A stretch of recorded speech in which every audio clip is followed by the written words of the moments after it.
Wow! Tu prends le grand lit? Même pas en rêve, Félix! Félix, laisse ta cousine tranquille. Mais c'est elle qui a commencé. Ah, tu vois bien que c'est peine perdue, Laura. Wow!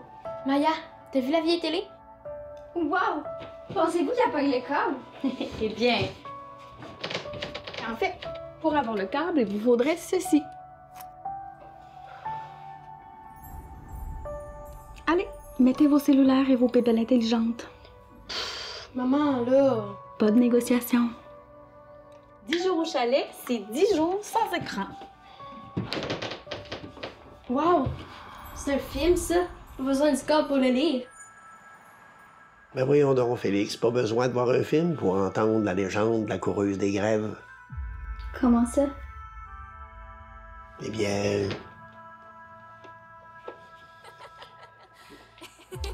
Je l'ai bien connue, moi, la coureuse des grèves. Oh. Si vous êtes capable de m'allumer un feu, je pourrais bien vous raconter son histoire. Ah non, voyons, Félix, fais pas ça de même. Prendre ça comme ça, puis mettre dedans après, regarde. Mais non, mais...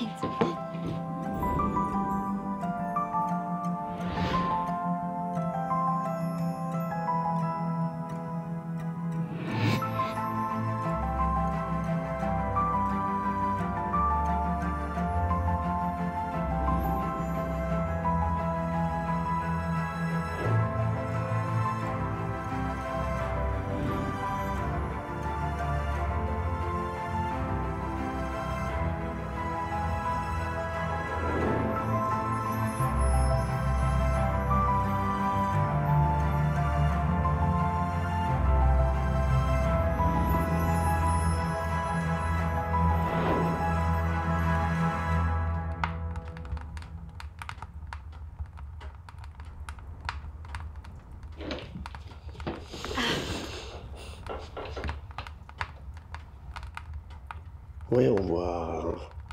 La légende de la coureuse des grèves a commencé il y a plusieurs décennies. 50 ans, en réalité. À cette époque, les villages du bord du fleuve étaient déjà bien vieux. Mais moi, par contre, j'étais bien jeune. À cette époque, ma chevelure était foisonnante et blonde comme le soleil. Qu'est-ce que tu racontes, grand-papa? T'as jamais eu de cheveux? Hey, c'est bien sûr que oui. Peut-être plus brun que blond, alors. Bon, OK, d'abord. Mais un jour, une figure inconnue fit son apparition sur la plage où nous allions travailler chaque jour. À cette époque, nos villages ne voyaient que rarement de nouveaux résidents se manifester. Aussi, cela fit-il sensation lorsque nous avons aperçu cette jeune fille. Les autres pêcheurs n'en croyaient pas leurs yeux. Ils cessèrent tout à coup de travailler comme face à une manifestation divine. Elle se promenait sur la grève comme si elle l'avait toujours fait.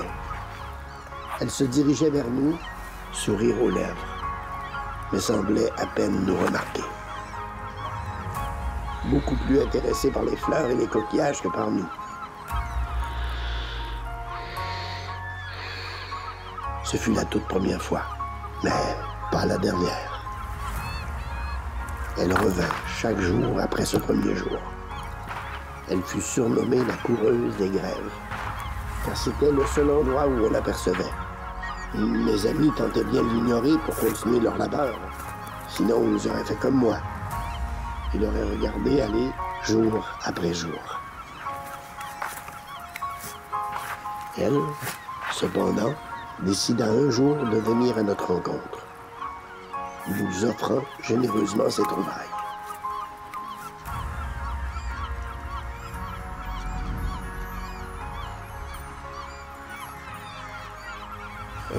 Bonjour. Merci.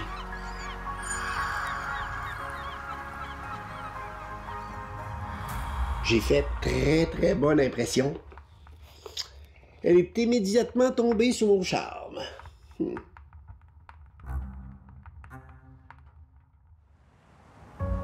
Elle m'a supplié de l'inviter à un rendez-vous galant. Et je me suis courtoisement exécuté. Bonsoir. Elle ne pouvait se douter qu'il m'avait fallu de l'aube au crépuscule pour lui cueillir un bouquet de fleurs digne d'elle. Pour toi? Elle en sembla ravie.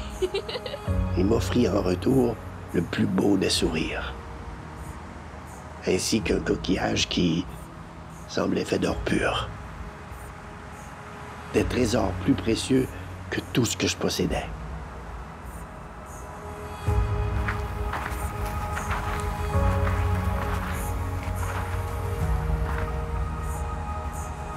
Avec elle, je me sentais plus que je n'étais. Plus grand, plus beau, plus heureux. Certains disaient qu'elle était une nymphe d'eau. Le mystère de la coureuse des grèves n'a jamais été élucidé. Était-elle vraiment une nymphe? Ou bien elle était seulement, à mes yeux, éperdue d'amour? Ce qui est certain, c'est qu'elle était vraiment réelle. Aucun mirage, aucun esprit aurait pu concevoir le miracle qui bénit nos vies 9 mois plus tard. Lorsque je pris notre enfant entre mes mains, quelque chose s'éveilla en moi. Comme si je réalisais seulement alors que ce rêve était bel et bien réalité. Puis lorsqu'il ouvrit les yeux, je compris que c'était là le plus merveilleux trésor que la coureuse des grèves m'avait offert. Mon bonheur était à son apogée. Et je pensais que celui de ma douce l'était également. Mais alors que je n'avais d'attention que pour notre fils, je ne remarquai ni la tristesse dans ses yeux, ni son sourire se faner. Oui, cet enfant, c'était Marc, ton père.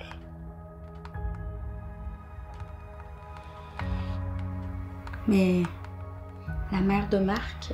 Oh oui, le plus beau jour de ma vie. Bientôt suivi du plus triste.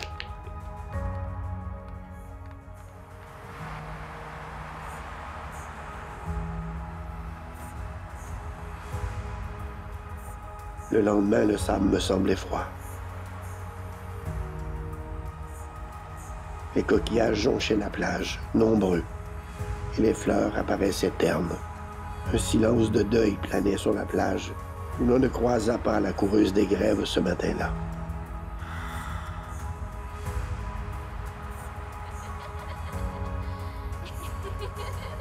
Il me semblait encore entendre son rire.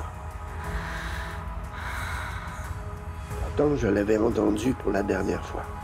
Telle une vague qui se retire à la marée, la coureuse des grèves s'en était allée. Certains disent qu'elle est retournée au fleuve, d'autres qu'elle serait partie avec un autre marin de passage. Mais moi, je savais bien qu'elle n'aurait jamais abandonné son enfant par choix.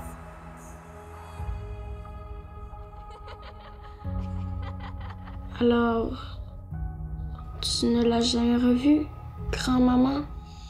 Jamais, jamais, c'est un bien grand mot. Il y avait toujours un nigaud pour courir après la coureuse des grèves. Mais moi, je suis resté nigaud. Je cours toujours après.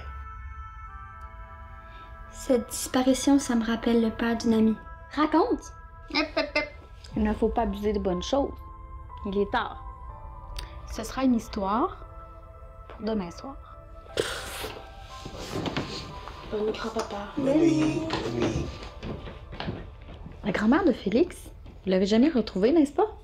Ben oui, je l'ai retrouvé. Ah, vraiment? Ah oui. Mais ça, c'est une histoire pour un autre soir.